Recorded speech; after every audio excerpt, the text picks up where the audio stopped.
So, in October, Alabama Secretary of State John Merrill announced that he may prosecute up to 674 Alabama voters who may have violated a new state law banning crossover voting in party primaries, threatening them with up to 5 years of prison time. And on social media, it's led to a lot of posts like this. Well, I'm scared to vote for anything now. Thanks, Alabama. So what is happening? Back in May of 2017, the Alabama State Legislature made it a Class C felony to vote in one party's primary and then in another party's runoff election. Prior to that law, there was no criminal penalty for voting in any election you wanted to. But, according to Secretary of State John Merrill, 3 months after that law passed, over 600 people who voted in the Democratic Senate primary then crossed over and voted in the Republican runoff between Luther Strange and Roy Moore.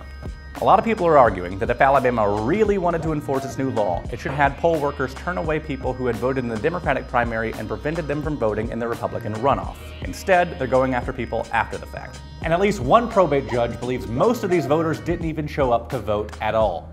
The registrars just got confused because of how badly this law was rolled out. Now, to be clear, this law has no impact whatsoever on the general election. If you voted in either party's primary, or runoff, or you didn't vote at all, or if you're registering to vote for the first time today, you are still going to be able to cast your vote for whoever you want on December 12th. But that's not a whole lot of comfort for people like this. Whenever you threaten voters with 5 years of jail time for not understanding the rules correctly, you can't act shocked when people are scared away from the polls. And you can't be surprised when turnout is low.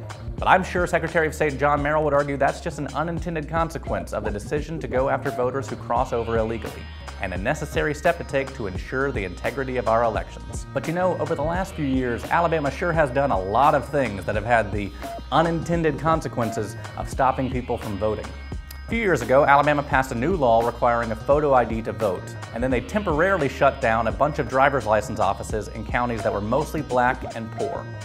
And then the Department of Justice had to come in and force us to comply with the more than 20-year-old Motor Voter Act, which makes it easier to register to vote. And then just this year, while the state was in the process of passing this crossover voting ban, they accidentally moved many active voters to the inactive list, including Congressman Mo Brooks, whose name was on the ballot. And all these things have had the unintended consequence of stopping people from voting in Alabama.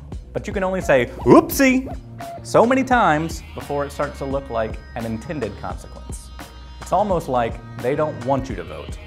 But we think you should, and you have until November 27th to register using the link in the description. For Reckon, I'm John Hammontree.